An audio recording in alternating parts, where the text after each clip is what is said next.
Oke, salam jumpa. Pada video kali ini kita akan membahas mengenai endogenity atau masalah endogenity pada model yang telah kita bangun ya. Nah, di sini saya memiliki model yang sudah saya bangun seperti ini. Ada 3 variabel bebas dan 1 variabel terikat. Nah, kita akan mencoba menguji apakah ada masalah endogenity dari model yang sudah kita bangun ini ya, atau hubungan-hubungan yang terjadi pada variabel-variabel ini, apakah ada masalah endogenity-nya. Nah, masalah endogenity ini juga menjadi hal yang penting ya, karena jika model yang sudah kita bangun ini mengalami masalah pada endogenity-nya, mengalami masalah endogenity misalnya, itu akan berpengaruh terhadap hasil uji hipotesisnya, lalu validitas dan reliabilitasnya, sehingga kita perlu menguji apakah ada masalah endogenity dalam model yang telah kita bangun. Nah, mungkin secara sederhana itu masalah endogenity. Endogenity ini terjadi misalnya karena kita masih ragu-ragu apakah betul variabel arah hubungan ini sudah benar dari model yang telah kita bangun. Misalnya gini, misalnya financial knowledge ini apakah benar arahnya seperti ini?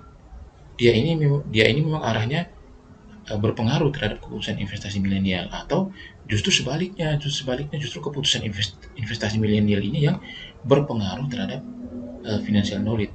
Nah, ini kan kadang-kadang kita masih ragu-ragu gitu karena mungkin kita belum menemukan teori yang pas gitu ya, teori yang pas, sehingga kita bangun saja model seperti ini ya.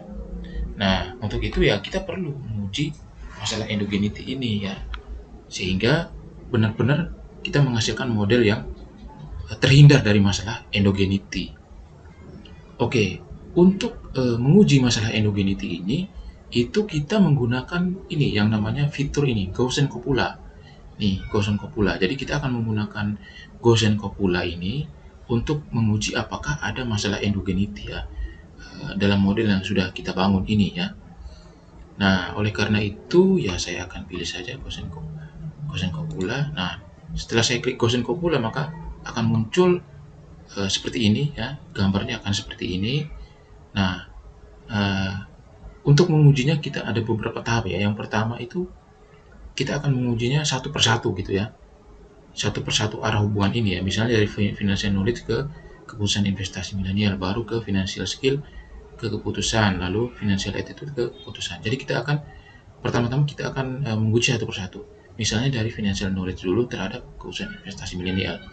Kita akan lihat apakah ada masalah endogenity-nya atau tidak gitu ya. Nah, ini saya klik. Nah, ini. Lalu saya bootstrapping. Kita akan lihat apakah ada masalah endogenity-nya atau tidak.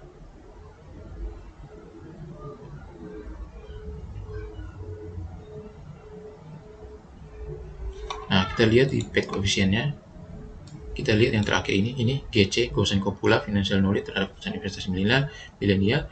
Ini p-value-nya itu di atas 0,05. Nah, keputusannya itu begini. Keputusannya apakah dia ada masalah endogenity atau tidak, itu keputusannya adalah bahwa kalau dia itu signifikan, misalnya p-values ini lebih kecil dari 0,05, maka itu terjadi masalah endogenity. Tetapi kalau ini kan dia tidak signifikan ya, karena p-values-nya itu lebih besar dari 0,05, sehingga dalam arah pengaruh ini tuh tidak terjadi masalah endogenity, sehingga ini sudah tepat gitu ya. Nah, sekarang saya hapus, saya berlanjut ke yang kedua. Nah, ini lalu saya pilih bootstrapping. Berarti yang pertama tadi tidak terjadi masalah endogenity.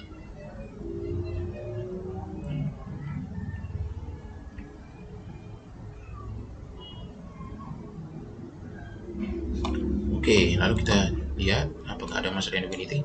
Nah, ternyata juga ini tidak signifikan, sehingga tidak terjadi masalah endogenity. Berarti ini arah pengaruhnya sudah tepat gitu ya. Arah pengaruhnya sudah tepat. Tidak terjadi masalah endogenity. Lalu yang satu kopula berikutnya adalah ini.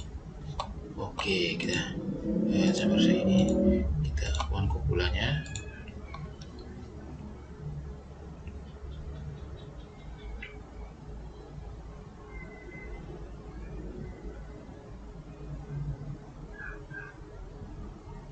Kita lihat lagi di path koefisiennya.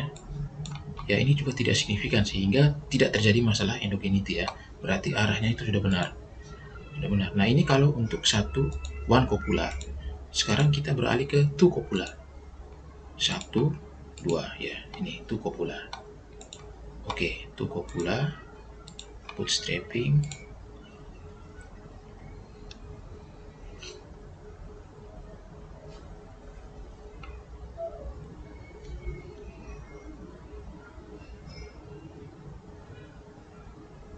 Oke, kita lihat. Oh, kita open report. Kita lihat. Ya, ini tidak signifikan ya dua-duanya, sehingga berarti tidak ada masalah endogenity kalau dua copula ya. Dua copula antara knowledge dan financial skill. Sekarang kita beralih ke ini.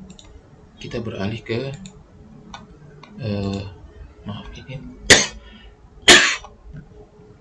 ini dua copula untuk financial knowledge dan financial attitude. Oke, kita lihat. Saya ini dulu. Nah, kita lihat apakah ada masalah endogenity.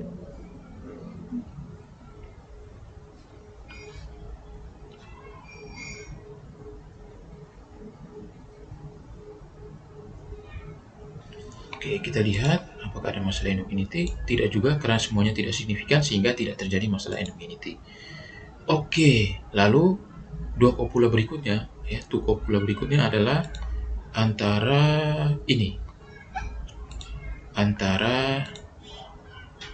2 dan 3 ya.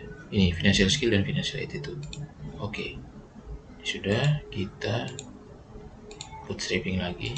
Kita lihat apakah ada masalah endogenity-nya atau tidak.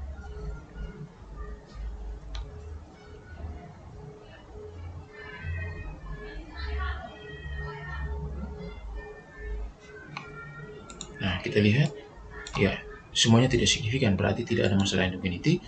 Nah, yang terakhir adalah tricopula atau 3 copula ya. 3 copula ya. Saya hapus dulu, lalu saya buat lagi. Nah, ini sekarang adalah tricopula. Oke, lalu kita add. Nah, lalu kita select bootstrapping. Oke, cari.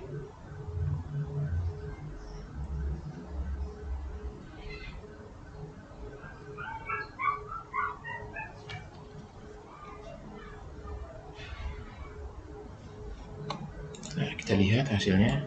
Nah, ini semuanya tidak signifikan, berarti memang tidak ada masalah endogenity. Oleh karena itu, model ini sudah benar ya. Model ini sudah benar ya, sudah sesuai, karena baik one copula, two copula, three copula tidak terjadi masalah endogenity, sehingga model ini sudah tepat ya. Model ini sudah tepat. Ini kalau misalnya kita balik, itu pasti akan terjadi masalah endogenity. Misalnya keputusan investasi ini kita balik misalnya ya. Coba saya balik misalnya. Misalnya koneksinya saya ubah dari keputusan investasi milenial ke sini gitu misalnya ya. Nah, kita lihat apakah ada masalah endogenity atau tidak ya. Itu sudah pasti akan ada masalah gitu.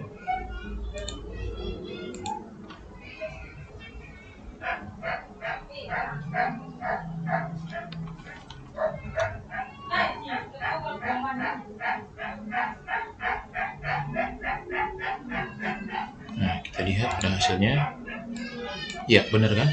Dia signifikan, sehingga memang terjadi masalah endogenity, karena memang ini arahnya itu kebalik. Harusnya memang arahnya itu yang benar adalah ini, harusnya arahnya itu kan harusnya ke sini. Ini arah yang benar. Nah, jadi kira-kira seperti itu mendeteksi apakah ada masalah endogenity atau tidak dari model yang sudah kita bangun ya. Semoga video ini bermanfaat. Terima kasih sudah menyaksikan video ini.